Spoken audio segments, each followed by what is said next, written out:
Good morning students.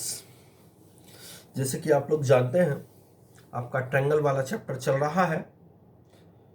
Chapter थोड़ा सा hard है, मेहनत करने की ज़रूरत है इस चैप्टर में आप लोगों को, लेकिन मैं लगातार वीडियो से आपको समझाने की कोशिश कर रहा हूँ।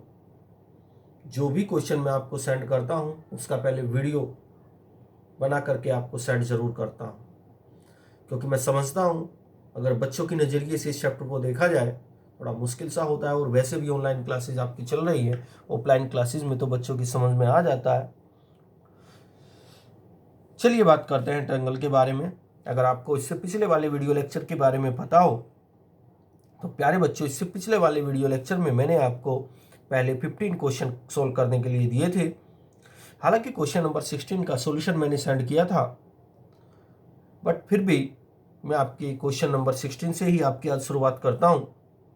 क्वेश्चन नंबर 16 के बारे में अगर मैं बात आपसे करता हूं, क्वेश्चन नंबर 16 में लिखा हुआ इन फिगर में AD is bisector of angle BAC. जो एडी है एंगल ए बी सी का बाइसेक्टर है। बाइसेक्टर का मतलब अगर ये 60 डिग्री का एंगल है, अगर ये वाला एंगल 60 डिग्री का है तो इसको एडी इसको बाइसेक्ट कर रही है, अर्थात ये 30 डिग्री का है और ये 30 डिग्री का है। If A B equal 10 centimetre, A B की लेंथ 10 सेंटीमीटर दे दी गई है, ए सी की लेंथ 6 सेंटीमीटर दे दी गई है, ए सी की लेंथ 6 सेंटीमीटर दे दी गई है, बी सी की लेंथ 12 सेंटीमीटर दे दी गई है, बी सी की लेंथ 12 सेंटीमीटर दे दी गई है। तो मुझसे बी डी और डी सी की वैल्यू पूछी गई है। प्यारे बच्चों, जब भी हमें एंगल का बाइसेक्ट दिया जाए, जरा बात ध्यान से सुनना, जब भी हमें एंगल का बाइसेक्टर दिया जाए, एडी जो है ए वो बी ए सी, एंगल एडी जो है एंगल बी ए सी का बाइसेक्टर है, अर्थात हमें एडी जो दी गई है एंगल बी ए सी का बाइसेक्टर दिया गया है। तो इस कंडीशन में हमसे कोई भी वैल्यू पूछी जाए, मुझसे बी डी और डी सी के बारे में सवाल किया गया है कि बेटा बी डी और डी सी निकाल के बताओ, तो इस कंडीशन में हम बाइसेक्टर थ्योरम यूज करते हैं। इस कंडीशन में एंगल बाइसेक्टर थ्योरम यूज करते हैं। सर क्या है वो बात करता हूं। मुझे बीडी निकालना है तो बीडी को मैंने एक्स एज्यूम कर लिया, डीसी निकालना है तो डीसी मेरा 12 माइनस एक्स हो जाएगा, क्योंकि अगर बीडी मेरा एक्स है, मान लिया लेट बीडी इक्वल एक्स, ये बीसी मुझे 12 दी गई है, ये वाली 12 है, ये एक्स है तो ये 12 माइनस एक्स रह जाएगी। सपोज करो ये 12 है, ये 5 है तो ये 7 रह जाएगी कि नहीं। ये 7 कैसे आई, जब 12 में से इस 5 को सब्ट्रैक्ट करोगे तो 5 आ जाएगी। ये पूरी 12 थी, ये बीसी पूरी 12 थी, ये आपकी 1 सेंटीमीटर की है तो ये रह जाएगी 12 माइनस एक्स। तो मैंने यही बात ये लिखी, let B D equal x, मान के चलो बी डी एक्स है और डी सी बन जाएगी 12 minus x. AD is bisector, जो मैं अभी आपको समझा रहा था, एडी जो है एंगल बी ए सी का बाइसेक्टर है। AD is bisector, so using angle bisector theorem, तो मैं इसमें एंगल बाइसेक्टर थ्योरम लगा सकता हूं। क्या लगा सकता हूं बच्चों? Angle bisector theorem. Angle bisector theorem क्या कहती है, इसको पिछली क्लासेस में आपको पढ़ाया जाता है। एंगल बाइसेक्टर थ्योरम बोलती है कि इस लाइन के जो दो पार्ट किए हैं, एडी ने जो इस लाइन के पार्ट किए हैं, एक पार्ट बना है बीडी और दूसरा पार्ट बना है डीसी, तो जो बीडी का डीसी से रेशो है वो ही एबी का एसी से रेशो होगा। एंगल बाइसेक्टर थ्योरम आपको बोलती है, एंगल बाइसेक्टर थ्योरम आपको बोलती है कि जो एडी ने बीसी के दो पार्ट किए हैं, एक पार्ट बीडी है दूसरा पार्ट डीसी है, तो जो बीडी का डीसी से रेशियो है, ये बात मैंने लिखी, बीडी अपॉन डीसी, वो ही एबी का एसी से रेशियो होगा, अर्थात BD upon DC, BD upon DC. तो बीडी के नीचे डीसी आया है तो पहले बीडी आया, तो उसके साइड वाली साइड, इसके साइड में जो है वो एबी और इस डीसी की साइड में जो एसी, अर्थात BD upon DC equal AB upon AC. ये है बच्चों एंगल बाइसेक्टर थ्योरम। अब मैंने इसमें क्या किया, बीडी की वैल्यू रखी। आप देखेंगे बीडी की जो वैल्यू है वो मैंने एक्स एज्यूम किया, तो यहाँ बीडी की सीट पे एक्स आ जाएगा। डीसी मैंने 12 माइनस एक्स एज्यूम किया तो 12 minus x. A B A B यहाँ देखिएगा, ए बी मेरा 10 है, तो मैं यहाँ ए बी की सीट पर 10 रख दूंगा। ए सी देखिएगा, ए सी मेरा 6 है, तो मैं यहाँ ए सी की, यहाँ देखेंगे ए सी मेरा 6 है, तो ए सी की सीट पर यहाँ मैं ए सी की सीट पर मैं यहाँ 6 रख दूंगा। इतना करने के बाद इसको कैलकुलेशन में छोटा कर दीजिए। ऐसा नंबर देखिए जिससे 10 और 6 दोनों डिवाइड होते हैं, ऐसा नंबर 2 है। 2 से 10 को डिवाइड किया 5 आ जाएगा, 2 से 6 को डिवाइड किया 3 आ जाएगा। इसके बाद x अपॉन 12 माइनस एक्स, 10 को 2 से डिवाइड किया 5, 6 को 2 से डिवाइड किया 3, 5/3। अब आप क्रॉस मल्टीप्लाई कर दीजिए। 3 की मल्टीप्लाई x के साथ करेंगे 3x इज इक्वल, 5 की मल्टीप्लाई 12 माइनस एक्स के साथ करेंगे, दोनों को ऐसे रखा, 3x एज इट इज। प्यारे बच्चों 5 की 12 में मल्टीप्लाई 60, 5 की x में multiply minus 5x, 3x as it is. 5x इधर नेगेटिव है, इधर लेके आए पॉजिटिव हुआ 60, 3x प्लस 5x 8x हुआ इक्वल 60। अब 8 डिवाइड में आ जाएगा 60 अपॉन 8, इस तरह से आपका आया। मैंने इसको 2 से डिवाइड कर दिया, 2 से डिवाइड किया 30, तो 8 को 2 से डिवाइड किया 4, अब फिर 2 से डिवाइड कर दिया 15 आया, 2 से डिवाइड किया 2 आया, 15 को 2 से डिवाइड किया 7.5 सेंटीमीटर। ये मेरी x की वैल्यू आई। x कौन था? x कौन था? BD। तो BD तो मेरा x कौन था? BD। तो BD तो मेरा 7.5 सेंटीमीटर है। अब मुझे DC निकालना था। DC कितना है? 12 माइनस एक्स, तो यहाँ मैं x की वैल्यू रख दूंगा जो कि 7.5 आई है। तो DC कितना है? 12 माइनस एक्स, यहाँ x की वैल्यू रखेंगे 7.5, 12 में से 7.5 जाएगा तो प्यारे बच्चों 4.5 सेंटीमीटर। इस तरह से मेरे पास DC भी निकल के आ चुका है और इस तरह से मेरे पास BD भी निकल के आ चुका है। ये प्यारे बच्चों ये BD है।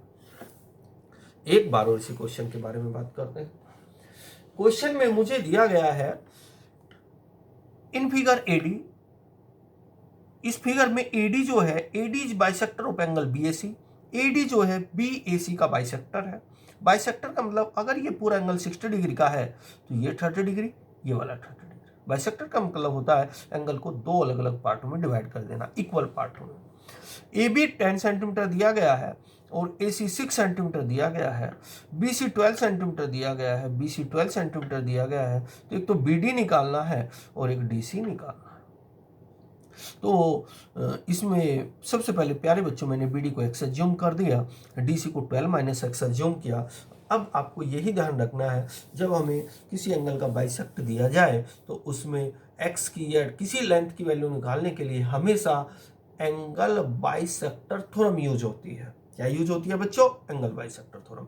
एंगल बाइसेक्टर थ्योरम क्या होती है कि इस AD ने BC को दो पार्टों में डिवाइड किया, एक पार्ट BD, एक पार्ट DC। तो पहला पार्ट अपॉन दूसरा पार्ट, इसके बाद ये वाली साइड अपॉन ये वाली साइड, बस फिर इसके बाद तो मैं कैलकुलेशन करता चला गया। इस तरह से मेरे पास BD और DC दोनों निकल के आ गए।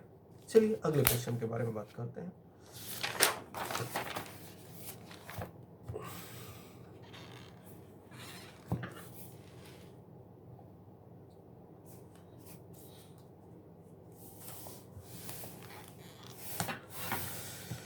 अगर मैं क्वेश्चन नंबर 18 के बारे में बात करता हूं, क्वेश्चन नंबर 18 देखें। इन ट्रायंगल ABC, इस ट्रायंगल ABC में AD इज बाइसेक्टर। AD जो है बाइसेक्टर ऑफ एंगल A, इस एंगल का बाइसेक्टर है, यानी कि BAC बिल्कुल उससे रिलेटेड क्वेश्चन है, बिल्कुल ऐसा ही क्वेश्चन है। BAC का बाइसेक्टर है। Meeting side BC at D, जो ये बाइसेक्टर है AD BC को D पर मीट कर रहा है। AB की वैल्यू 5.6 सेंटीमीटर है, AB की वैल्यू 5.6 है, AC की वैल्यू 6 सेंटीमीटर है, AC की वैल्यू 6 सेंटीमीटर है। तो DC 3 है, DC 3 है। तो प्यारे बच्चों BC पूछा गया है, ये वाली लेंथ पूछी गई है। ये वाली लेंथ तब निकल सकती है जब मेरे पास BD आ जाए। अगर मेरे पास कहीं से BD आ जाए तो मैं BD को DC को दोनों को ऐड कर दूंगा, तो इस प्रकार मेरे पास BC आ जाएगा। तो सबसे पहले मैंने लिखा let BD equal x centimetre. BD को मैंने x सेंटीमीटर मान लिया। AD is bisector of angle A, यानी कि AD जो है BAC का बाइसेक्टर है। तो यूजिंग एंगल बाइसेक्टर थ्योरम, इसमें वही एंगल बाइसेक्टर थ्योरम, ये पिछली क्लासेस में आपने थ्योरम पढ़ी है, angle bisector theorem. Angle bisector theorem क्या कहती है, अभी थोड़ी देर पहले बताया। इस बीसी के दो पार्ट बन चुके हैं, एक पार्ट बीटी, दूसरा पार्ट डीसी। तो BD upon DC equal AB upon AC, यही बात मैंने यहां लिखी है। एक बार और सुनिए, एंगल बाइसेक्टर थ्योरम वहां यूज होती है जब एंगल के दो इक्वल पार्ट हुए हों। तो दो पार्ट यहाँ इस एंगल के होने के बाद इस लाइन के भी दो पार्ट हो चुके हैं, लेकिन ये इक्वल नहीं होते हैं। BD upon DC is equal AB upon AC।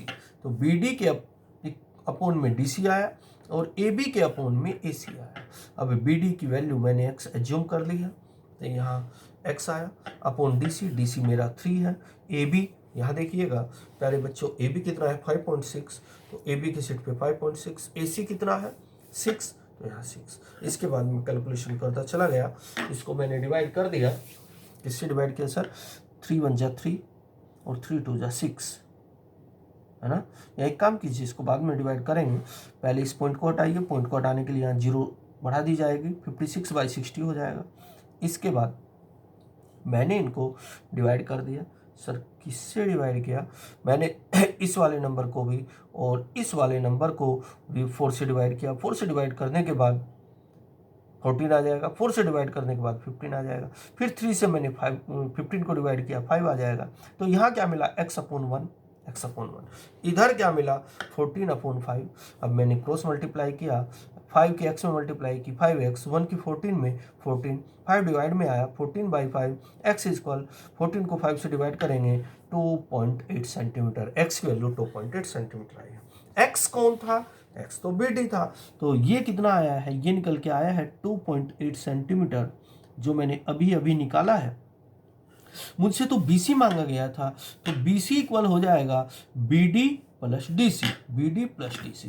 अब यहाँ BD की वैल्यू रख दीजिए जो 2.8 आई है, DC मेरे पास पहले से ही पड़ी है 3 सेंटीमीटर, दोनों को ऐड करूंगा तो 5.8 सेंटीमीटर मुझसे BC मांगा गया था, जो BC आ चुकी है।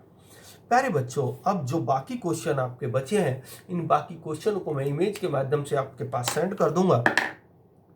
इस प्रकार अब आपको एक कंप्लीट एक्सरसाइज करनी है, और जो डाउट बनता है प्यारे बच्चों, वो डाउट मुझे सेंड कर देना है। और इस तरह से आपकी एक्सरसाइज अब फिनिश हो चुकी है। मैं कल आपको अगली एक्सरसाइज शुरू करने वाला हूँ। ओके बेटा, बाय।